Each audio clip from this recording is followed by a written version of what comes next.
Hello and welcome to Who Wore It Better, where I review Raw and Smackdown back to back and try and figure out which show won for the week. Well, some sad news in the wrestling front once again this week. It was reported on Monday that Jim the Anvil Neidhart passed away at the age of 63. He suffered a grand mal seizure as a complication from his Alzheimer's disease.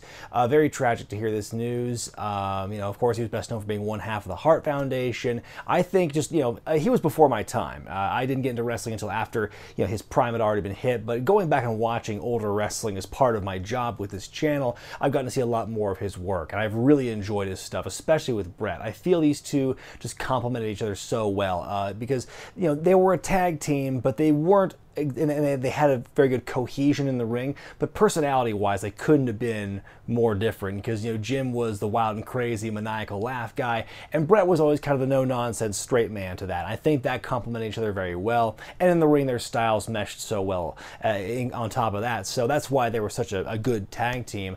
Unfortunately, Jim had his demons, and he had a hard time maintaining steady work, often getting called back into the company as a favor to Stu Hart, allegedly.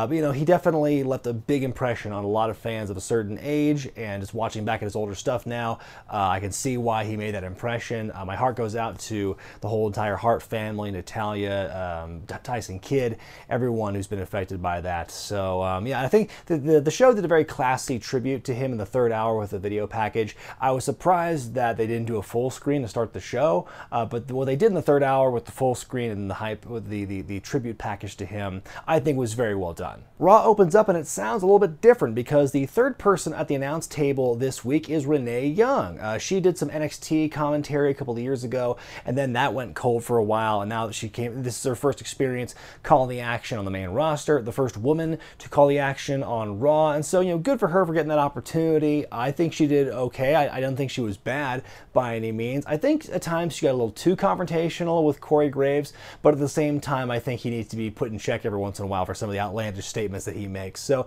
I think that's a pretty good chemistry there, and I hope that she gets more opportunities to do commentary in the future. I'll take her over the coach any day of the week, honestly. The show opens up officially with Ronda Rousey coming out there. She talks about Natalia and Jim Neidhart's death. Natalia apparently was supposed to wrestle Alexa Bliss on Monday, but obviously she had to go home to be with her family. So who do they have coming out instead of Natalia? It's Ember Moon, and honestly, we haven't seen her in weeks. How messed up is it? The only way she can get a booking is if a colleague's family member dies the day of. And so she comes out to wrestle Alexa Bliss. Bliss comes out with Alicia Fox, who I'm not sure what her gimmick is anymore, because she's wearing like the captain's jacket from like the Survivor Series thing last year, but she also had like a shrubbery on her head. Not sure what's going on with that, but Bliss makes fun of Rousey's angry face, and she brings out her own personal security team made of highly trained and highly dangerous local talent. Boy, they look highly trained, don't they? They get in the ring and they're immediately destroyed by Ronda Rousey. The face of the last guy in the ring before he bailed on his own was pretty hilarious. The match actually begins, Alexa versus Ember. There is a bat. A bat was seen flying around ringside during the match, which is pretty, I guess, it's live TV. Anything can happen. Anyway, it's a solid match here. Bliss takes out Ronda Rousey on the outside from behind. Ember hits the Eclipse and goes for a cover, but Alicia Fox gets in the ring and causes a DQ.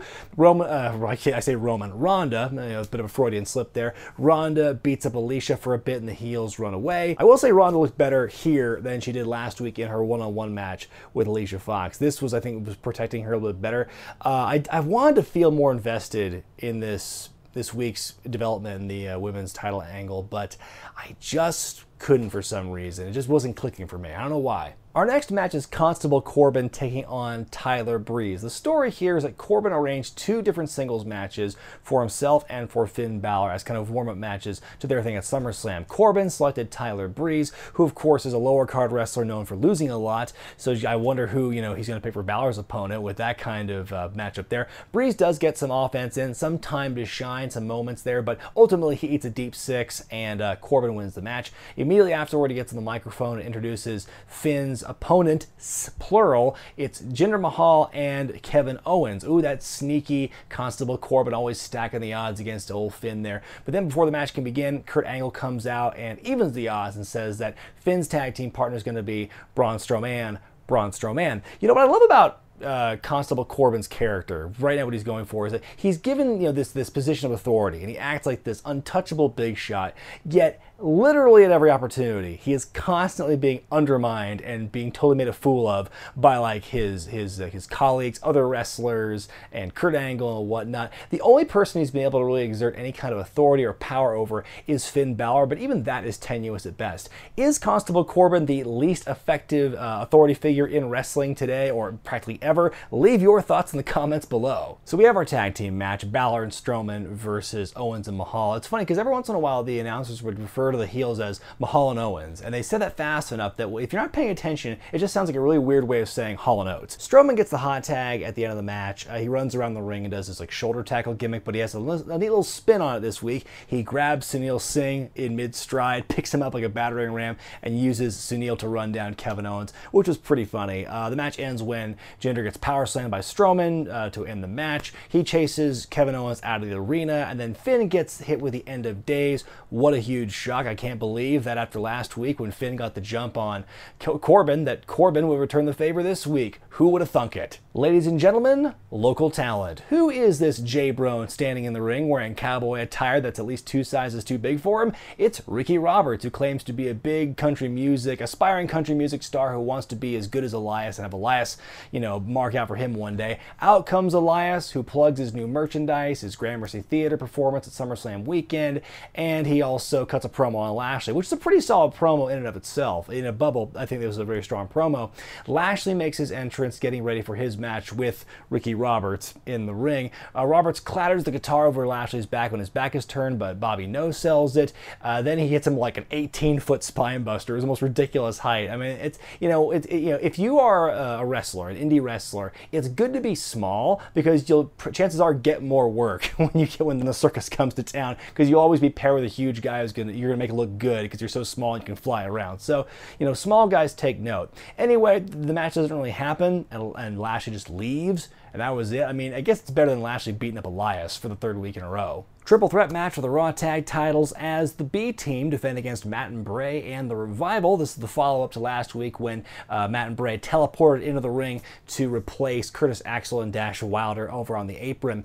Bo did the math beforehand, and their odds drastic went down in a triple threat match. Nice tribute to the Hart Foundation by the Revival with the heart attack on Matt Hardy partway through the match. I saw Bubba Ray Dudley kind of complain about that on Twitter because it was a tag team finisher move with Neidhart and Brett, but it was here used as kind of a throwaway spot. Well, the Revival aren't going to win, so they might as well fit it in there somewhere. And I know they've done the heart attack before, so I don't know what he was really getting upset about here. A big superplex to the outside by Hardy onto Dawson, and they land on everybody. That was a really cool spot, pretty crazy there. The Revival hit the Shatter Machine on Bray and look to win, but Curtis dumps Dash out of the ring, pins Bray, and the B team somehow defy the odds and retain. Again, the B team train keeps the rolling on, and now it's been announced that the B team will be defending against the Revival in the pre-show on Sunday for SummerSlam. Some bittersweet stuff here, because as fun and entertaining as that match and that segment with the B team was, now comes the rumor that apparently that Matt Hardy is going to be taking a lot of time off to recover. I don't know if he's recovering to be on hiatus or he's straight up retiring from wrestling, but 20 some odd years of doing a lot of top rope leg drops and crazy shit in wrestling is going to mess up your lower back. And he has said on Twitter multiple times lately that his coccyx and his pelvis and everything are just so messed up that he's leaving the ring for the time being, it sounds like, which is it's bittersweet. I want to see wrestlers be healthy and take time off and rest and get better, but I mean, I'm a big fan of Matt Hardy. I think I felt very honored, and it was kind of a little private mark out moment for me when I interviewed him a year or so ago. Actually, God, it was like 2 years ago now, just before he got re-signed when he was doing the Broken gimmick in Impact and in the Indies and stuff. So yeah, really cool to see him make a comeback to WWE and get to do this Woken character, even if it didn't reach the heights and the notoriety that it did in Impact. At least he got to do it, because it was a gimmick that was formed on his own terms, and he came back and he got Jeff re-signed too. And so yeah, I mean, I think Matt Hardy has probably been one of the most successful wrestlers in the last several years, just because of the Broken Woken gimmick and how he became a household name because of it. Whether it's a retirement or a hiatus, Who knows for sure, but I do hope to see Matt Hardy in a ring, or at least back on TV at some point in the future. It's Roman Reigns promo time. Big stakes for the big dog, they called this segment. He comes out and he says he's going to send Brock back to the UFC and whatnot. Paul Heyman interrupts and he starts to heap praise on Roman Reigns, and he proposes to Roman to be in his corner at SummerSlam against Brock Lesnar. And Roman balks and says, you got to get out of here. You know, it's like, I'm not listening to you. I don't need you. And then Heyman invokes his teenage years riding with the Wild Samoans, Roman's father and uncle. He even says something in Samoan to Roman, which clearly affects him. Heyman hands Reigns a piece of paper with a proposal on that, and as Reigns is looking it over, Heyman sprays mace in Roman's face, and he's blinded. Brock Lesnar comes out. It's all been an elaborate ruse. These last 3 weeks has been a ruse. And so Heyman and Lesnar have been in cahoots the whole time. Lesnar beats the hell out of Reigns, and that's the end of the segment. You know, the fact that it only went 3 weeks, this storyline of Heyman and Lesnar falling out, it's too bad that it ended here, because I think they could get a lot more mileage out of it. You know, they teased us something that some people do want to see. Some people want to see Roman Reigns turn heel and for Paul Heyman to turn his back on Lesnar and join Reigns. Some people want to see that. Not, you know, maybe not everybody, but that is a popular fantasy booking for what's happening on Sunday. But instead of teasing us and keeping us waiting until Sunday, which would get people wanting to order the show and watch it and see what happens, you know. No, instead they just throw that away. They tease it to us and they take it away from us with Heyman macing Reigns. And at this point, there's no way Reigns and Heyman are getting together. Maybe there's still a chance in some far off corner of Vince McMahon's mind that Reigns does turn heel and has something else happens at SummerSlam to justify winning the title. He sure as shit ain't gonna get over his babyface at this point. And really, what we saw with this segment here, Roman kind of has to win now on Sunday. That's a phrase I say often on this show, so-and-so has to win. But man, after Mania and after Greatest Royal Rumble, and if he loses here, and if he doesn't win the championship, they might as well send him to Mars for a couple of years and repackage him or bring him back when his absence makes the heart grow fonder. Because, man, after what they did on Monday, I think that was a real dropped ball, a really missed opportunity. They could have easily teased us and said, will Roman Reigns join with Paul Heyman? That would have been a great selling point for Sunday. But no, now it's not happening. Six-man tag match as AOP and Mojo Rawley take on Titus Worldwide and Bobby Roode. I could not have cared less about this match. Bobby Roode beat Mojo Rawley with a glorious DDT for the second week in a row to win for his team. Everyone in this match just needs to move on from each other and do something else, because right now what they have is not working. Sasha Banks takes on Ruby Riott in her first match back on TV in about a month or so. Good to see her back. I think she worked really well with Sasha here. Very entertaining matchup. A very gnarly spot in the middle where she kicks Sasha's hand, which is caught in the steel ring steps and stuff, and then she eventually wins after some chaos on the outside from the Rioters and from Bayley. Ruby rolls up Sasha and wins. Like I said, very solid match. I really enjoyed it. So the big question on Monday night was, where is Seth Rollins, and will he be there on time to sign the contract for the Intercontinental Championship match at SummerSlam against Ziggles? The whole story was he was in China and was coming back to the States, but he was having travel issues and having a hard time getting to the building on time. I was just thinking the other day, you know what I haven't seen in a while on their programming is an overarching thing of so-and-so's not in the building tonight. Back in the late 90s, I would say, oh, Austin's not in the building tonight. Undertaker's not in the building tonight. Will he be able to help Steve Austin? That sort of thing. And, you don't see that anymore because everyone just shows up. They all just kind of materialize to the venue at the same time, and they're always there, and there's a homogenous bubble. But you don't really see that kind of travel issues, can't make it, car troubles, whatever, can't make it to the show on time kind of gimmick anymore. So that's kind of nice to see a throwback to that. So there's the contract signing. Ziggler and McIntyre cut a great promo, especially Ziggler's little monologue was very powerful. I thought it was a great little promo by him. And then Seth Rollins finally appears. He shows up, late, not only just late for the show, but it's during the overrun, so he's super late. It's crazy. Seth brings up this clause in his contract for the match that was brought up earlier backstage that Seth will have a corner man. So who's it going to be? Why, it's Dean Ambrose coming back after months of being away with an injury, and he's looking real jacked, baby. Looking real jacked. His hair's all cut short. He's got a big old beard now. He's looking big and stuff. He's been hitting the gym. And wow, it's just a really awesome return for Dean. And he and Seth cleared clear house and they do the fist bump thing, and that's great. A really cool finish to the show, really cool ending segment, really. I was never more confused from social media than I was on Monday night, because so many people, I saw people spoiling stuff for me, saying, oh, Triple H came back to save Seth Rollins to be his partner. I'm like, huh, that's kind of weird. Okay, we'll see where this goes. And I'm like, wouldn't it make more sense if it was Dean Ambrose? And I didn't really want to look more into it. And then when he shows up, I'm like, oh, that's the joke, because he kind of looks like a mini-me Triple H. I get it now.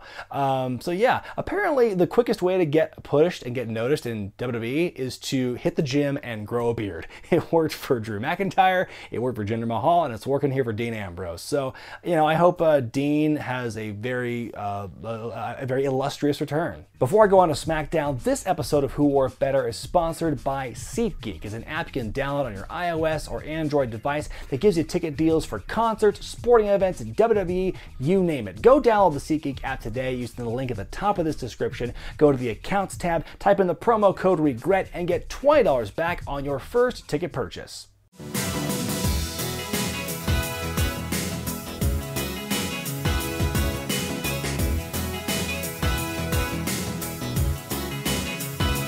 SmackDown begins with a women's face-to-face. Charlotte, Becky Lynch, and Carmella are in the ring doing just kind of a promo off with each other. Charlotte has the most biting comment of the segment, calling Carmella a diva in a women's era, kind of like implying she's kind of a throwback to when the women's wrestlers, you know, were just basically eye candy and didn't wrestle all that good.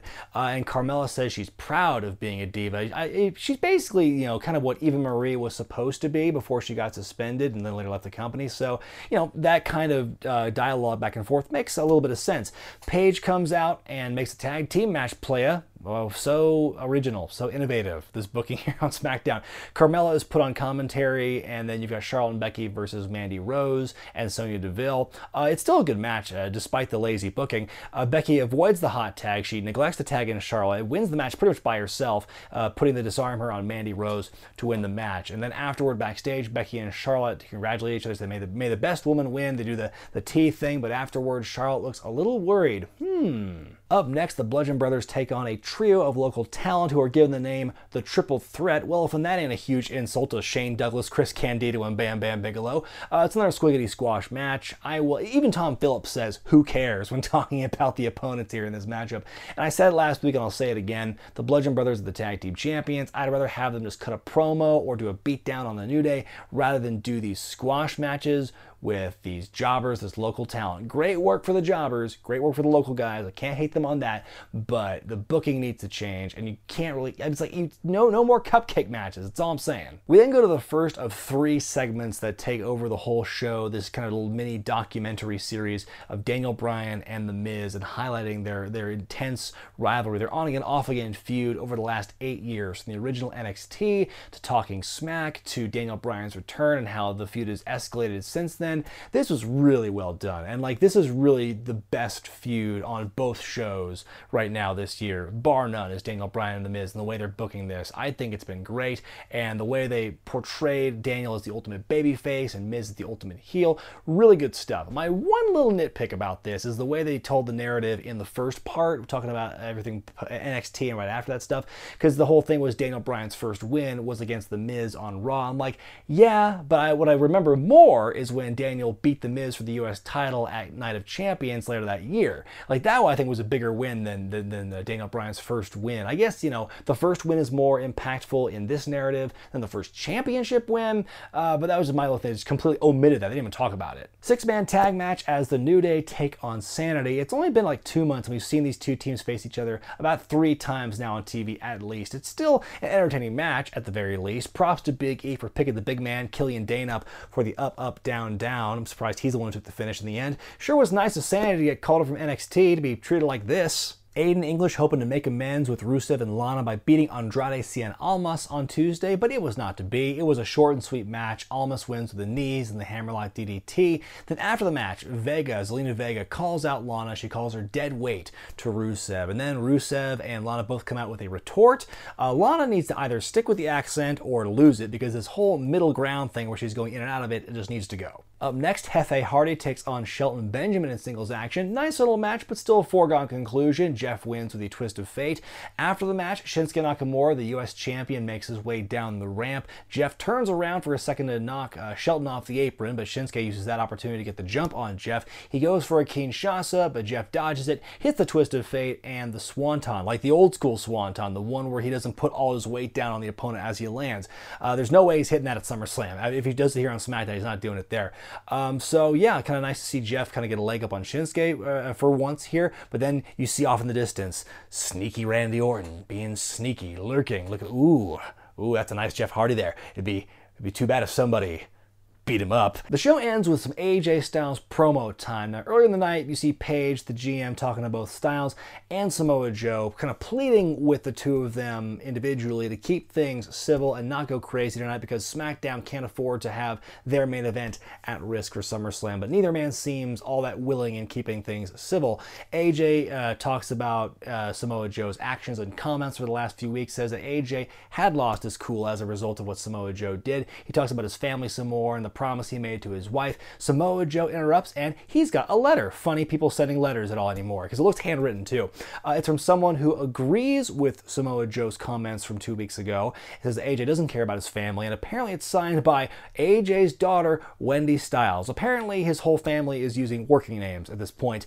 It just cuts to the cord. AJ looks befuddled and Joe laughs when we fade to black. I wish that they did a little more to add to the emotional point at the end and really kind of highlight, oh, how could Samoa Joe do this? How could he corrupt AJ Styles' own family? What has Samoa Joe done? Get a little bit of a quip like that before it faded to black. Maybe they were running over on time and they didn't have time for it, but I wish they had done something like that to really put that over, to show more of how devious Samoa Joe could be. A bit of a nitpick, but it was still a pretty cool way to end the segment and shows that Joe has won the mental game. Time now for me to decide which show went home harder for the week, Raw or SmackDown. And this week I have to give the nod to SmackDown once again. Now, I think that SmackDown had their share of problems this week, most notably the lazy and repetitive booking when it comes to how they reached the women's tag match and what they did with New Day versus Sanity. Even though the matches themselves were entertaining, if that makes any sense, I just think the way they got to that point was like, why are we doing this on television still? But obviously they handled their bigger storylines going into SummerSlam and their bigger angles better than what Raw did. On SmackDown, you had a great little series with Daniel Bryan and Miz, easily like the top storyline on SmackDown, top-notch shit there. Then just below that, you got AJ Styles and Samoa Joe. Okay, not the same level of build as Daniel Bryan and The Miz, but a lot of smarter fans with a lot of historical context know their history, and what Joe's been doing the last couple of weeks has been strong stuff, in my opinion. Meanwhile, on Raw, you got Roman Reigns and what was going on with Paul Heyman and Brock Lesnar. I want to be invested in this matchup. I really do. And they had a chance with the Paul Heyman, Brock Lesnar tiff they were doing. But for them to give it away on the go-home week and not have it be a jumping off point or something to lead into the pay-per-view with, I think was a very poor decision. They are going to have to really pull out all the stops to make that match anything worth watching, in my opinion. The fans have already, I guarantee the fans are going to shit on this thing from moment one, from the first ring of that bell. They're going to start the chanting and the beach balls and whatever. They're going to be totally out of this matchup. So they're going to have to do some impressive shit. But I also have to give Raw credit because Dean Ambrose's return and that whole closing segment with he and Seth and Dolph and Drew was very strong. A great way to end the show. But man, the rest of Raw, the whole 3 hours, a lot of it was just boring stuff with some moments of brilliance here and there. But overall, SmackDown, for all its faults in their repetitive and lazy booking of tag team matches, was still a stronger show in terms of storyline and build and hype for SummerSlam. Let me know what you guys thought about Raw and SmackDown in the comments section below, and be sure to vote which show you thought was better in the gimmick in the upper right hand corner of your screen. Stay tuned for later this week when I sit down with the returning Jay Biggs and we provide our SummerSlam predictions. I'm Brian Zane, and I'll see you next time.